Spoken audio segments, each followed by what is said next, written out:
Hello everyone, আসসালামু আলাইকুম। আজকে যে টপিকসটা নিয়ে ডিসকাশন করব সেটা হলো 7 life transforming steps. 7 life trans স্টেপটা এমনই যে আপনি যদি এটা রেগুলার প্র্যাকটিসের মধ্যে নিতে পারেন তাহলে আপনার লাইফটাই চেঞ্জ করে দেবে পজিটিভলি। স্টেপগুলো হলো step number 1, focus on the what's important. Step 2, use the technology smartly.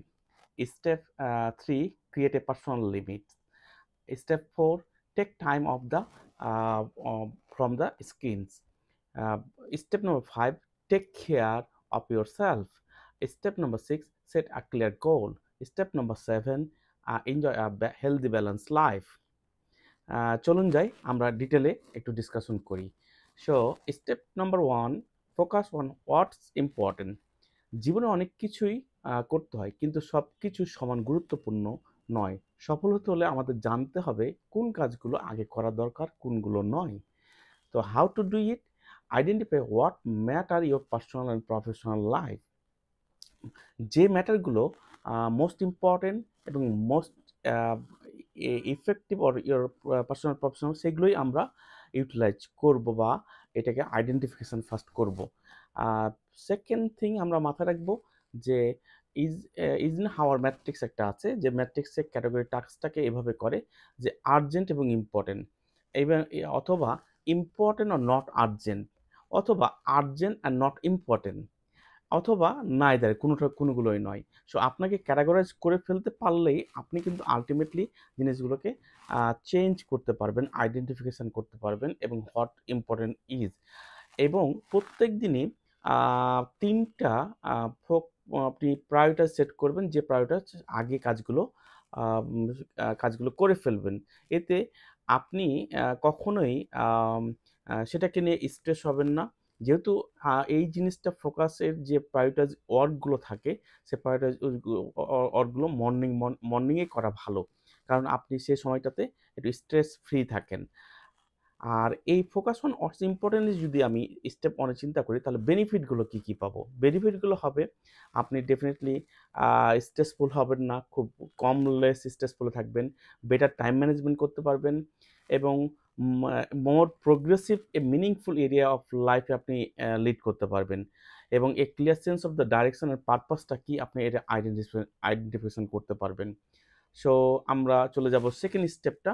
Second স্টেপটা হলো এরকম যে আমরা টেকনোলজি এত বেশি আমরা ইউজ করতেছি, যেটা আসলে আমাদের প্রত্যেকদিন লাইফকে ব্যাহত করতেছে। স্পেশালি ফর দ্য সোশ্যাল মিডিয়ার ডিস্ট্রাকশনে আমরা মানে এত বেশি ডিস্ট্রাক্টেড যে এইটাকে আমি কোনোভাবে সরাইতে পারতেছি না। সো আমাকে টেকনোলজি যদি আমি ইউজ করি স্মার্টলি এবং এটাকে অ্যাজ এ লেভারেজ হিসেবে ইউজ করি, তাহলে আমার জীবনটা অনেক সহজ হয়ে যেতে পারে। সো টেকনোলজি আমাদের জীবনকে সহজ করতে পারে, তবে এটা সঠিক ব্যবহারে করতে হবে। সঠিক ব্যবহারে আপনি কাজের গতি যেমন বাড়বে, আবার সময়ও বাঁচবে। So how to do it? Um কিছু অ্যাপস আছে, যে অ্যাপসগুলো আপনি ইউজ করলে এটা ইজিলি করতে পারেন। যেমন লাইক এ Google ক্যালেন্ডার বা বিভিন্ন আ ক্যালেন্ডারে আপনি যে মার্ক করতে পারেন আপনার টাস্কগুলো কী, কী হতে পারে। টু ডু লিস্টের একটা হয়তো অ্যাপস পাওয়া যেতে পারে, অ্যাডগুলোকে প্রায়োরিটি অনুযায়ী সেট আপ করতে পারেন। আবার অনেক সময় রিমাইন্ডারও দিয়ে রাখতে পারেন। সো আপনি এই অ্যাপসগুলো ইউটিলাইজ করলে আপনার জন্য ইজি হয়ে যাবে। এখন আমরা এআই এর যুগে পদার্পণ করেছি। সো এআই দ্বারা অনেক কিছু ইজিলি করা যায়। সো আপনি খেয়াল করে দেখবেন, এআই যদি আমরা লার্ন করতে পারি, আ তাহলে কিন্তু আমরা অনেক আরেকটা ধাপ এগিয়ে যাব। সো এখানে আরো কিছু ইস্যু থাকে, যেমন আমরা কিছু জিনিস যদি অটোমেটিক সেট করে রাখি। ফর এক্সাম্পল, আমরা সোশ্যাল মিডিয়াতে একটা পোস্ট দেব। পোস্টগুলো যদি আমি চিন্তা করি যে শিডিউল আকারে রেখে দেব, তাহলে আমি একসাথে প্রত্যেক দিনই আম আ আওয়ার ওয়েস্ট না করে জাস্ট একটা সময় পিরিয়ড ধরে আমি এটাকে শিডিউল করে রেখে দিলাম। তাহলে day by day automatically post হবে। সো আবার কিছু অনলাইনে আমার লার্নিং আছে। লার্নিং ছাড়া কিন্তু কেউ কখনো আপগ্রেড হতে পারে না। সো আপনাকে এই অ্যাডভান্টেজগুলো নিতে হবে। আমরা যদি চিন্তা করি যে অনলাইনে বসেই আমরা হলো এই লার্নিংগুলো নিবো, তাহলে আমার বাসায় বসে আমি লার্নিংগুলো নিতে পারবো। সো এই জায়গাগুলোতে আমাকে খেয়াল রাখতে হবে। সো আমি কি বেনিফিটস আমি পাবো? Save time and effort, enhance আমার প্রোডাক্টিভিটি বাড়বে এবং এটাকে এফিসিয়েন্টলি আমি ইউটিলাইজ করতে পারবো এবং আমি কানেক্টেড রইবো সবারই সাথে। স্টেপ নাম্বার 3 তে আমরা বলেছিলাম যে ক্রিয়েট এ পার্সোনাল লিমিটস বা একটা বাউন্ডারি সেট করা। বাউন্ডারি সেট করলে আমার জন্য খুব ইজি হয়ে যায় সব কিছু প্রফেশনাল এবং পার্সোনাল লাইফের ক্ষেত্রে। আর সঠিক সময়ে না বলাটাও কিন্তু একটা স্কিল। সো আমি যদি সঠিক সময়ে না বলতে শিখি তাহলে কিন্তু অনেক ইস্যুই পার্সোনাল এবং প্রফেশনাল লাইফের সাথে আসলে রিলেভেন্ট আমি রাখতে পারবো না। সো সঠিক সময়ে আমাকে না বলতেও শিখতে হবে। So how to do it? Define a clear limit for your work, social life and personal life. তারপরে communicate with the boundary with family, friends and colleagues and stick your boundary avoid feeling guilty about them. বেনিফিটগুলো কি হতে পারে? Reduce the stress and improve the mental wellbeing. তারপরে protect the personal এবং relationship এবং increase the focus and energy about yourself and what you truly matter. That is the very important. So আপনাকে ওই জিনিসেই focus করতে হবে, ওই জিনিসেই এনার্জি বাড়াতে হবে যেটা ট্রুলি আপনার জন্য ম্যাটার করে। সো 4 নম্বর স্টেপ যদি থিঙ্কিং করি, take time off the from the screen. This is very important because আপনি যদি অন টাইমে মানে অন টাইমে আমি বলবো এইভাবে যে অন টাইমে সব কিছু না করেন তাহলে আপনার জন্য আসলে অনেক লাইফে এবং পার্সোনাল প্রফেশনাল লাইফে বোথ আর হ্যাম্পার করবে। সো আমরা অনেক সময় করি কি যে খাবার টেবিলে বা ডাইনিং রুমে বসলেও আমরা মোবাইল স্ক্রল করি, অথবা অনেক সময় ইউটিউব দেখতে দেখতে আমরা বা অনেক সময় টিভি দেখতে দেখতে আমরা খাওয়া দাওয়া করি, বা নাস্তার টেবিলে বলি বা দুপুরে খাবারে বলি বা অনেক সময় রাত্রে খাবারে বলি, যেটাতে আসলে আমরা আলটিমেটলি আমাদের মতো করে আর থাকি না। সো এই অতিরিক্ত স্ক্রিন টাইম আমাদেরকে মানসিক শান্তি নষ্ট করতে পারে। সময়ে সময়ে ডিজিটাল ডিটক্স বলে একটা কথা আছে, যেটা করা দরকার আমাদের বাস্তব জীবনে যেন আমরা মনোযোগ দিতে পারি। How to do it? Set a specific time to disconnect from the screen daily. আমরা একটা স্পেসিফিক সময় বেছে নিব যেটাতে আসলে ডেইলি আমরা এইটাকে ডিসকানেক্ট রইব।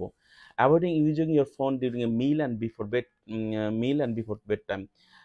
আমরা ডিজিটাল ডিভাইস বলতে শুধুমাত্র মোবাইল বা টিভি, এই জায়গাগুলোতেও আমাদের একটু কন্ট্রোলেবল রাখতে হবে ডিউরিং দ্য মিল এবং বিফোর বেড টাইম। কারণ আমরা যখন মিল নিই তখন ফ্যামিলি অথবা রাত্রে খাবার খাই তখন ফ্যামিলির মেম্বার একসাথে থাকে। সো ফ্যামিলি মেম্বারদের সাথে অনেক কিছু ডিসকাশন আমরা করতে পারি যেটা বন্ডিংটাকে আরও বেশি এনহান্স করে। বাট আমরা ভুলে গিয়ে অনেক সময় ফেসবুক দেখতে দেখতে খাওয়া দাওয়া করি, বা ইউটিউব বা টিভি দেখতে দেখতে খাওয়া দাওয়া করি, যেটা আসলেই সঠিক ওয়ে হবে না। তারপর take a break from the social media, unnecessary online browsing. বেনিফিটগুলো কি হতে পারে? বেনিফিটগুলো হতে পারে এরকম যে improve the mental clarity and reduce the stress, enhance real life relation interaction, better sleep and increase productivity. 5 number স্টেপে যদি আমরা থিঙ্কিং করি, take care of yourself. অতএব আপনার নিজের যত্নটা নিজেকেই নিতে হবে, এবং আপনি যদি সুস্থ থাকেন তাহলে আপনি দুনিয়া আলটিমেটলি জয় করতে পারবেন। আদারওয়াইজ সুস্থ না থাকলে শারীরিক মানসিক কোনোটাই আপনার যত্ন মানে কোনো দিকেই আপনি আসলে ভালোভাবে মুভ করতে পারবেন না বা লিড করতে পারবেন না। So how to do it? Exercise regularly and eat a healthy food. Even আমরা take a break, relax and do think your enjoy. Practice a mindful throughout the meditation, reading and hobby. আমরা মাথায় আমরা একটা জিনিস মনে রাখতে হবে যে আমরা যেমন এক্সারসাইজ করি শারীরিক ফিটনেসের জন্য, আবার ব্রেনেরও এক্সারসাইজ করার প্রয়োজন। ব্রেন এক্সারসাইজ কীভাবে করব বা ব্রেনের খাবার কীভাবে দেবো? আমি ওয়েলবিংয়ের ভালো ভালো কিছু বই আমরা প্রতিনিয়ত পড়ব। বেনিফিটসগুলো কীভাবে পাবো? Boost overall healthy and happiness, increase energy level, reduce the anxiety, enhance the self confidence and positively. Step number 5-এ আমরা যেটা ঠিক করছি সেটা হলো সেটা ক্লিয়ার গোল। আপনার গোলটা অবশ্যই ক্লিয়ার হতে হবে। সফল হতে হলে আমাদের জীবনে স্পষ্ট লক্ষ্য থাকা যেমন দরকার, লক্ষ্য ছাড়া জীবন দিকহীন হয়ে পড়ে। সো আপনাকে মাথায় রাখতে হবে যে আমার একটা স্পেসিফিক টার্গেট বা একটা ক্লিয়ার গোল থাকতে হবে, যে গোলে আমি পৌঁছতে চাই সেই অনুযায়ী আমাকে অ্যাকশন নিতে হবে। How to do it? Write down the short এবং long term goal and break a goal into small split আকারে, এবং এটা অবশ্যই ম্যানেজেবল স্টেপ হতে হবে, এবং আপনার প্রোগ্রেসগুলোকে আপনাকে মনিটর করতে হবে, এবং প্রয়োজন বোধে ছোটো ছোটো উইনগুলোকে সেলিব্রেশন করতে হবে। So this matter is very important. And বেনিফিটসগুলো কি হতে পারে? Keep your focus and drive in, help major progress and achievement, give a sense of fulfilment and purpose. Last স্টেপটা আমরা বলি এনজয় হেলদি ব্যালেন্স লাইফ। জীবনে শুধুমাত্র কাজ করলে চলবে না, তার সাথে থাকতে হবে আনন্দ, মানসিক শান্তিরও দরকার আছে। সুখী জীবন মানে সব কিছুর একটা সুন্দর ভারসাম্য। How to do it? Spend a quality time with loves one and pursue the hobbies and activities make you happy, আর practice a gratitude and appreciate the present moment. Benefit: a greater sense of inner peace and happiness, a strong relationship better with work-life balance, and increase the resilience and positive mindset.